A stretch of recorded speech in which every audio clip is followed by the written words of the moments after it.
Sparked by the recent death of a resident. A victim was allegedly shot and killed by a foreign national after an attempted shop robbery.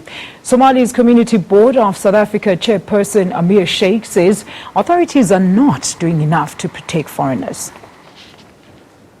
And joining us now in studio is our reporter who was on the scene, Griselda Lewis, and she spent the better part of the day in Katlehong. Griselda, a very good afternoon to you. You've been so busy in Katlehong, but tell us what you saw on the ground. Quite shocking to witness what we did, Alicia, in that foreign nationals are now basically destitute.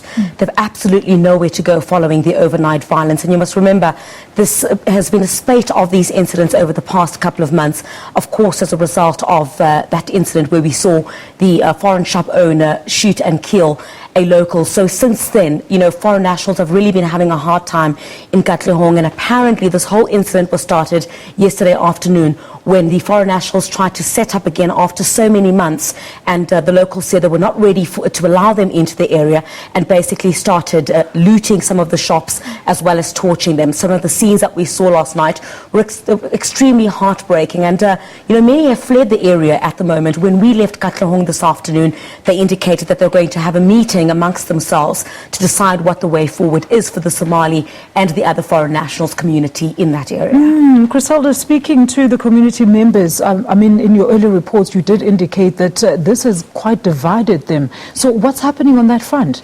Immense divisions if you look at the community of Katlehong. On the one end, the one community wants them to return to the area because, you know, you often hear when they say that foreign nationals often sell the much cheaper goods. Rates, yeah. So, you know, that has really assisted the community over the years. But then you have another section of the community that says what has happened between them and the foreign nationals over the past couple of months. You know, the relationship between the two can no longer be reconciled. So they're saying that the foreigners should leave the area. They're not welcome there. So you've got these divisions amongst the community on its own, all being directed at foreign nationals who, on this weekend on its own, have absolutely nowhere to go.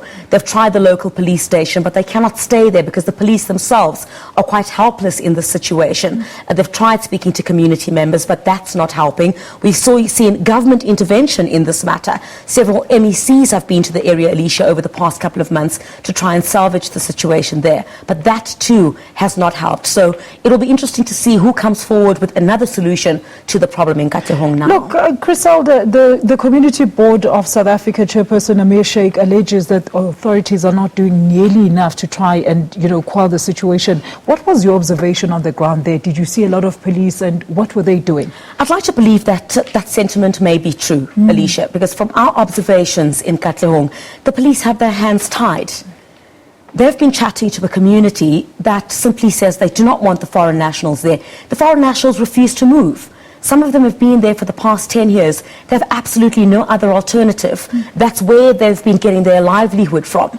So the police have their hands tied. We've seen, again, some MECs go into the area, some members of the Gauteng provincial leadership go there to try and sort out the situation, but it's not helping.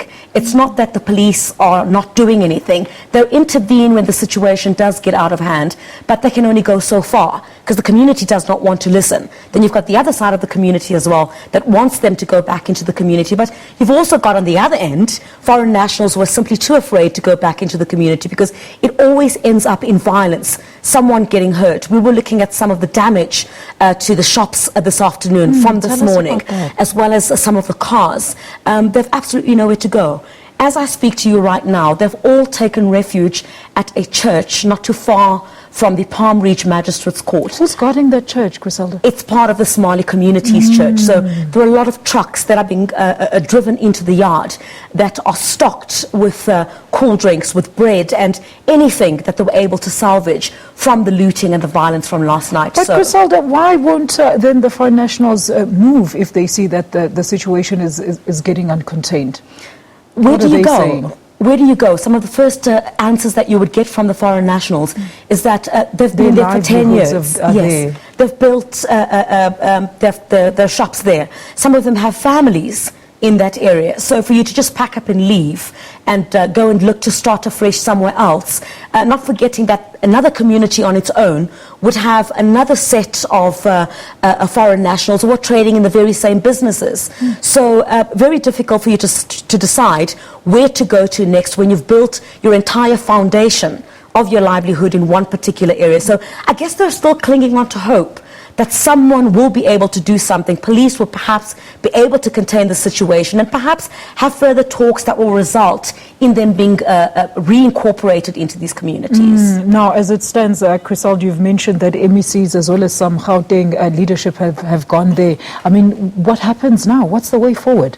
Well, clearly it's going to be a very cold weekend for these foreign nationals. For those who cannot perhaps look for accommodation at their friends' places in other areas around Johannesburg, they will have to then spend the weekend at the church where a majority of them at this point have taken refuge. But absolutely no word from the authorities at this point. But we do know that police have warned them to get out of the communities. It's much safer for them to be outside of these communities than inside. But for how long they'll be able to stay at this church where they're taking refuge is another story altogether. It will be very interesting to see who intervenes to find a lasting solution to the crisis in Katlehong. Absolutely. Thank you for that update. Criselda Lewis with us here in studio.